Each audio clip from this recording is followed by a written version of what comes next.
Esquire magazine, and also senior political analyst Rebecca Berg, national political reporter for Real Clear Politics. Thank you both for joining us. Vicki, you have written a big profile piece on Jared Kushner for Esquire magazine. We don't hear very much about him. What is he really like? Well, Jared is a very, very shrewd tactician. When I wrote my piece in the summer, Kevin Ryan, the .com entrepreneur, said to me, you know, he's in it to win it. And indeed, it has proven so. What's very interesting, Don, is that a lot of people in the New York real estate industry and sort of New York social circles, I think, sort of withdrew a bit from Jared during the campaign. But now that he is right there with the president-elect, they're all sort of saying, oh, thank goodness, because Jared is so smart. And I think that you know, that's very interesting. Why did they withdraw? Because they weren't so sure? Well, because I think, as we've seen in this election, you know, New York was in one camp, and Jared Kushner, and I felt this when I was reporting the piece in the summer, really sort of was strategizing and understood where middle America was. And it turned out, you know what, his math and his understanding of social media, you know, his calculations were right, and he was very, very central in the Trump campaign, and I'm sure Donald Trump feels that, which is why he wants him so close with him. It is said that he has been, you know, at the center of the transition team, and according to reports that maybe he's, you know, part of the so-called turmoil that's happening there, and that's been disputed. They're saying there's no turmoil, but anyway, we know that his father, he also is said to have gotten rid of Chris Christie, and his father, Charles Kushner, was sent to prison at the hands of Chris Christie. And in an article, here's what you write. You said, prison in Alabama in 2005, Jared was still working on a joint business and law degree at NYU. Since a convicted felon cannot, as a matter of practice, sign a contract as a fiduciary, he felt that he had no choice other than to take over the family business. In his interview with New York, meaning it was New York Magazine that you were talking about, he acknowledged that his father had made a mistake, while at the same time insisting that Charles had been unfairly punished for his crimes. He's made no secret of the fact that he sees his father still as an extraordinary man, and that he believes in his filial of duty to put the Kushner name back at the top. So he is driven to restore the family name. You think that's part of what is guiding him now? I do. But I also think that Jared Kushner is, you know, he is a very ambitious, smart tactician whose career, in some ways, almost eclipses that of his father-in-law. If you think that 12 years ago, he was, as I wrote, you know, in his early 20s, his father had been gone to jail. And instead of sort of changing his name and moving to California, as a lot of people would do, he doubled down. He bought the most expensive building at the time in New York. He crossed the river, rather like Donald Trump had done many years before him from Queens.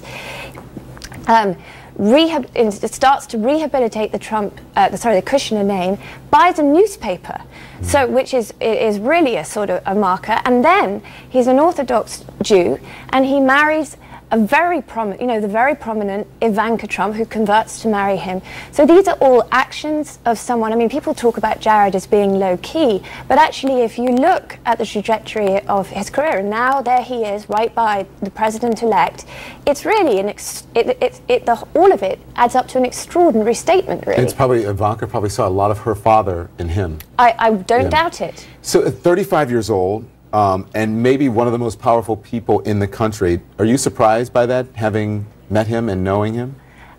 No, not at all. I saw sort of when I was reporting this piece in the summer, just how determined he was, you know, and it's real for him. He really believes in Donald Trump. I think they do have this kinship. They do, because they've both grown up around the real estate industry. They know, they both understand how to pivot. I think they both feel the same way, actually, about the media. One of the things I reported was that, you know, Jared was not well liked by his newsroom, and you know what, he didn't care particularly. And he's a member of the media. But he's an owner, and I think that he sees that very clearly. I think that he was in it. He owned the New York Observer because he was sort of interested to see if he could modernize it. And interestingly, in the last few days, the Observer has just gone purely online. Yeah, and I was telling you before, it was interesting because you know, he talks at Donald Trump rallies against the New York Times, but recently, maybe a couple weeks ago, maybe a month ago, I got a copy of the Observer, which is a paper he owns. inside of my New York Times subscription at my front door, and I said, wow, this is interesting to, that this is happening. But I got to get Rebecca in. Rebecca, as a member of the Trump family, can Jared Kushner even get a job at the White House? Aren't there rules about that?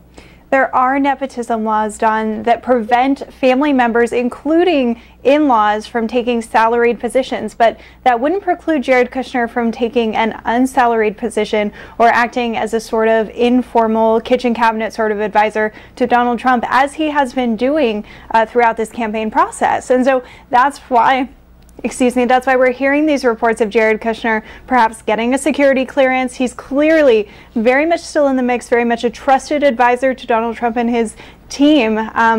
And I would be very surprised, actually, if we did not see him taking some sort of informal role in the Trump White House, because he has been so instrumental throughout this campaign, not only to shaping the direction of the campaign and the strategy, but really keeping this team together. We talked so much throughout this campaign about all of the tumultuous turns in this campaign, all of the different leaders, from Corey Lewandowski to Paul Manafort to Steve Bannon, the different iterations of this campaign. Jared Kushner has been a thread throughout. He has been one of the things holding this campaign together, and I think we can expect that to continue as this campaign moves from campaign mode into the White House. Can we see him as part of a daily briefing every day, even as you said, if he takes on a voluntary role?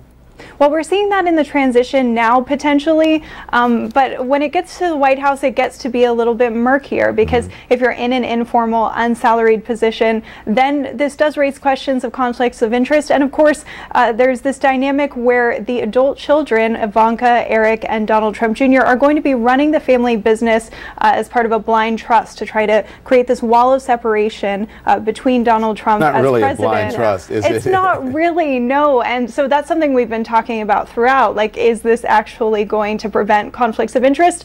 Well, it's the setup that they have planned so far. But Jared Kushner, married to Ivanka Trump, that really starts to tear down this wall of separation even further, raises more questions of conflicts of interest. Did you want to get in on this? Did you want to say something? Well, no, but I think that well, yes, because I think that, to me, knowing, I've also reported on Donald Trump for many years, and knowing him, I mean, this is just how he operates, and as we know, he's happy to break with precedent. He wants to break with precedent.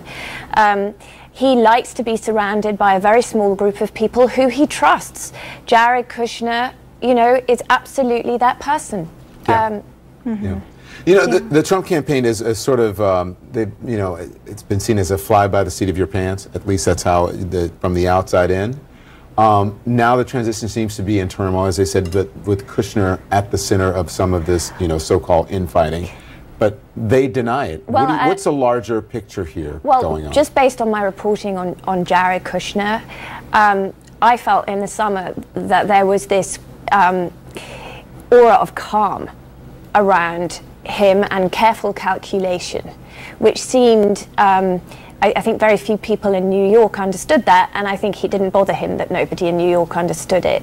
So, just because how it looks to us may not necessarily be what is. I think that Jared Kushner has proven that he is not to be underestimated. Yeah, it's certainly interesting what you said here in New York.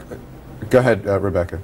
I was just going to say, we should also mention that Jared Kushner is certainly not any sort of ideologue. He was a Democrat before this campaign, a Democratic contributor. His father was a major Democratic donor. Jared Kushner and Ivanka were very close friends with Senator Cory Booker of New Jersey. They raised money for them in their own home. He is someone who is in this to win as an operator, not out of any sort of political ideology. He's not in this because these are necessarily his beliefs. This is all about family, all about loyalty. Yeah. And that adds another layer that some of Trump's other advisors don't have. Might be a reason why that loyalty runs so much deeper with Kushner. Again, it sounds a lot like Donald Trump. It was a Democrat. Well, and I was going to say, and actually the Kushners did give to Rudy Giuliani. That's welcome to real estate. It's very common in that industry. They butter both sides of the bread. Yeah. Thank you, Vicki. Thank you. Thank you, Rebecca. I appreciate it. Just ahead, will Donald Trump get